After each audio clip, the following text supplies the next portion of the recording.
Hello and welcome to Guns and Gear. And as I stated in my previous video, I'd like to continue to express some of my thoughts as they relate to firearms, to gun violence, gun control, and to murder.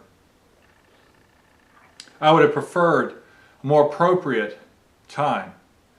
But as we all know, from the very earliest reports of the horrific event that took place in Newtown, Connecticut, there have been those that have demanded that we cannot wait. They have demanded that we must have this conversation right now, even as so many mourn. They've demanded that we take action, that we focus all of our attention and put in place a few things, one of which is reinstating a previous assault weapons ban. We must do this to save our children. So the previous assault weapons ban is the topic of this video. But before I go further, I want to express my continued heartfelt sorrow for those families in Newtown, Connecticut as they mourn, as they hurt, as they bury their loved ones, so many of which are young children. Our thoughts and prayers are with you. Much has been said, and I will never disrespect you or anyone who has suffered the loss of a loved one under such circumstance. But if we are to have this conversation right now, then it must include different perspectives and viewpoints. You see, I look at this assault weapons ban. I remember when it was in effect. I remember what America looked like, and I think that we all must look back and think about those times. During the 80s and 90s, we saw crime rates alarmingly increase, gun violence, murder. Seemed like every time you turned the TV set on, there was something about gangs, gang violence, gang wars, and how so often innocent victims get caught in between. Many young children. And it was during these times that many people said that we must do something to protect our children. Law enforcement agencies, they said they were overwhelmed, they were outgunned. They were facing individuals with deadly AK assault rifles, Uzis, and handgun with high capacity magazines. These police agencies had to, in many cases, change, adapt to meet this new challenge. You see, gangs and gang violence seemed to be the priority during those times. And even though there were plenty of situations that did not involve them, gang violence, gangs got the priority. In many cases, police officers at that time were issued revolvers, firearms that contained 5 or 6 rounds of ammunition.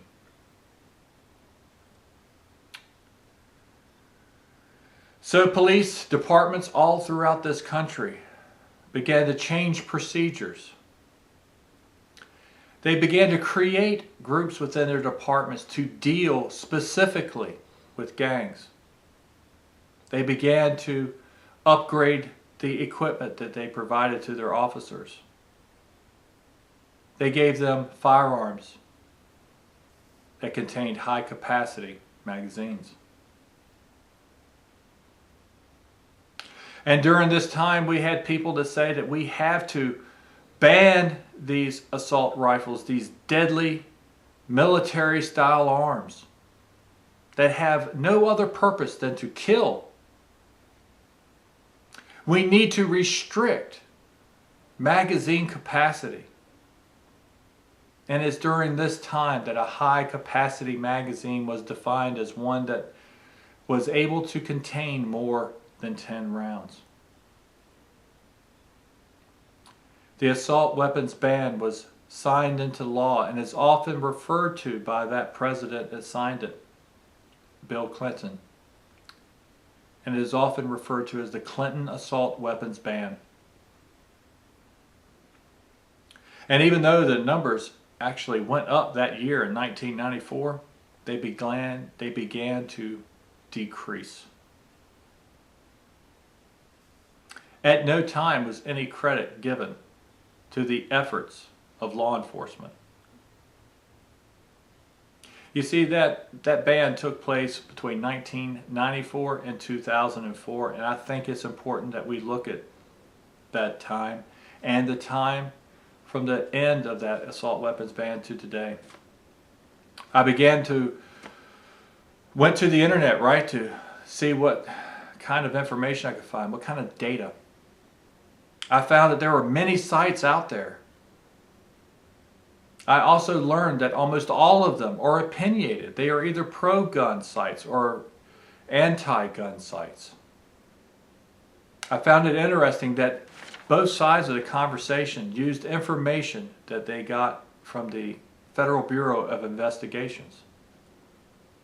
So I went to that FBI website. I felt that gave it credibility. You see, they collected data from law enforcement agencies throughout the country, correlate it, and release it to the public. I wanted to share numbers, all kinds of numbers, and there's many different data points to look at. I implore that you all go to the FBI website and see the information, the raw data. I decided that I would look at murder.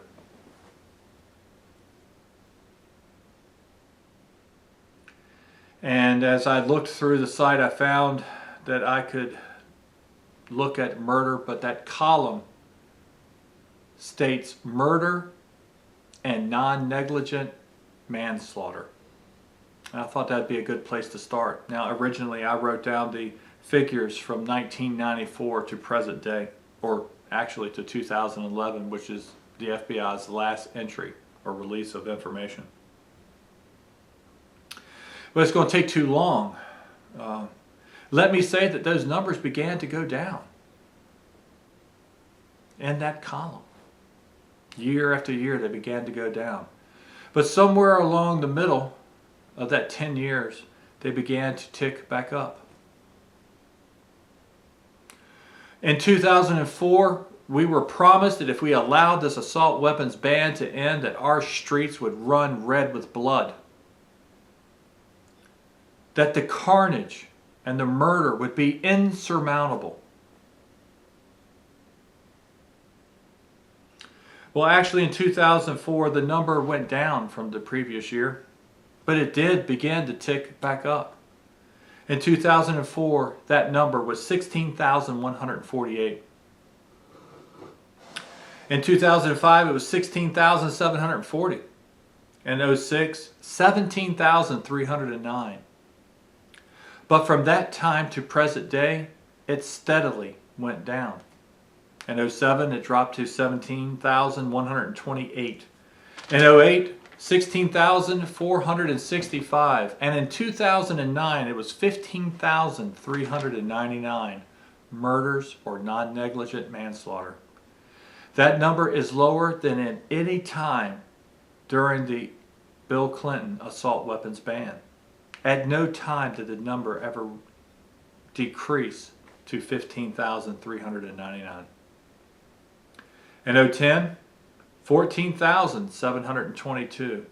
And their last entry for 2011 was 14,612, a steady and consistent drop. How could that be? With all of these deadly weapons available to the citizenry, how could that be with these high capacity magazines? That is the raw data. I suggest you look for yourself.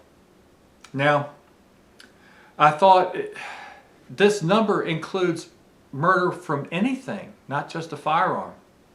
So I wanted to look at a breakdown, because you see, when I look at these numbers, it is often reported that the FBI suggests that 67% of these murders and non-negligent manslaughters are used with a firearm. So I wanted to look at that breakdown. Because if we are to consider an assault weapons ban on these deadly rifles and on these deadly shotguns maybe, and high capacity magazines, then it would be interesting to see the breakdown, right? Well, I never found a matrix that gave me the national data. Instead, it broke it down state by state. And it broke it down as murder in the form of handgun, rifle, shotgun, knives and other cutting tools, other, such as a pipe or a bat or a brick or whatever. Last column was hands and feet. So I picked a handful of states, both pro-gun and anti-gun, in their legislation, large and small. I wanted to keep it relative. I wanted to make a good representation. California is known for having some of the most restrictive firearm laws in the nation. This is, by the way, 2011 statistics. Handguns used 866 times. Rifles, 45. Shotguns, 50. Knives, however, murdered 261. That's 5 times more than rifles or shotguns. That was surprising to me. Other weapons were used 208 times to murder. 4 times the number of rifle or shotguns. Hands and feet, 101 times. More than double than with a rifle or a shotgun. So I looked at a state that was large, that had pro-gun legislation. I chose Texas. It had 497 murders by handgun, almost half. 37 by rifle, 48 by shotgun, 175 from knives and sharp implements, 134 from other weapons, and with hands and feet, 81 people were murdered. Again, those 3 columns of knives, other, and hands and feet were all much, much higher than rifle or shotgun. So I looked at Colorado, a state that has pro-gun legislation and has also experienced a horrific event recently. They had 39 in the column of handguns, rifles, 3. Shotguns, 5. Knives, 22. Other weapons, 31. Hands and feet, 21.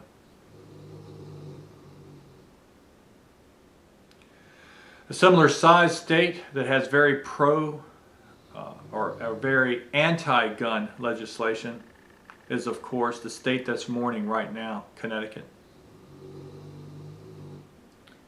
And we are often told that these states that have more restrictive firearm legislation has less gun violence.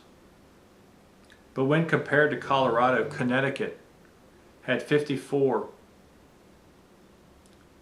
murders by handgun, 1 with a rifle, 1 with a shotgun.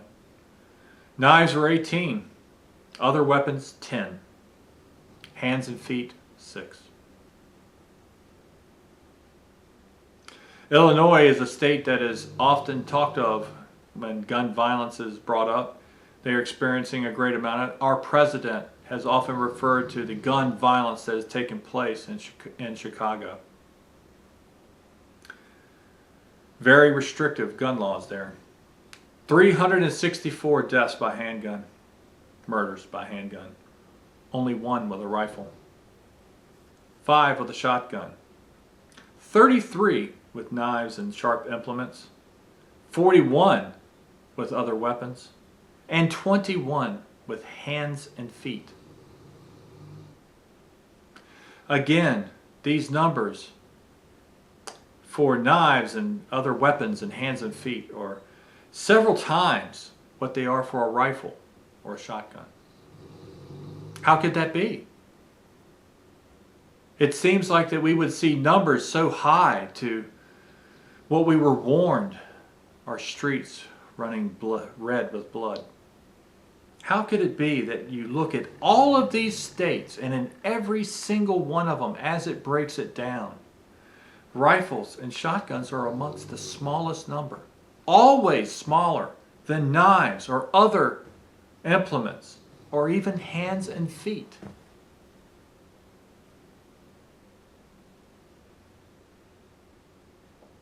We will never hear this from those who wish to continue or to reinstate the assault weapons ban. I looked at my state because it's my state. Very pro-gun legislation in this state.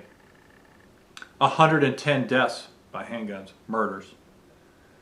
10 with a rifle, 15 with a shotgun. Again, we see much larger numbers. Knives, 33. Other weapons, 41. Hands and feet, 21. Please look at these numbers for yourselves. And even though it's impossible not to be emotional about the horror that took place in Connecticut, we must concert our efforts to make a difference.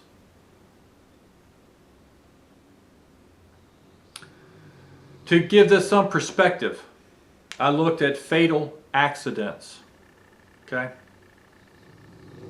And whereas I didn't find a matrix that I exact wanted, I found one pretty close. It included 123,706 deaths by fatal accident. It had 19 different columns that were arranged from many things, from falls and drownings and just a myriad of different things. And it included guns. Guns were ranked 16th from top to bottom. Only 0.05% of these deaths occurred by a firearm. Natural environment killed more. Fires and burns killed more. Drowning killed more. Suffocation killed more. Falls were hugely higher at 18%. Poisonings at 24%. Motor vehicle traffic topped that list with 34% of that 123,706.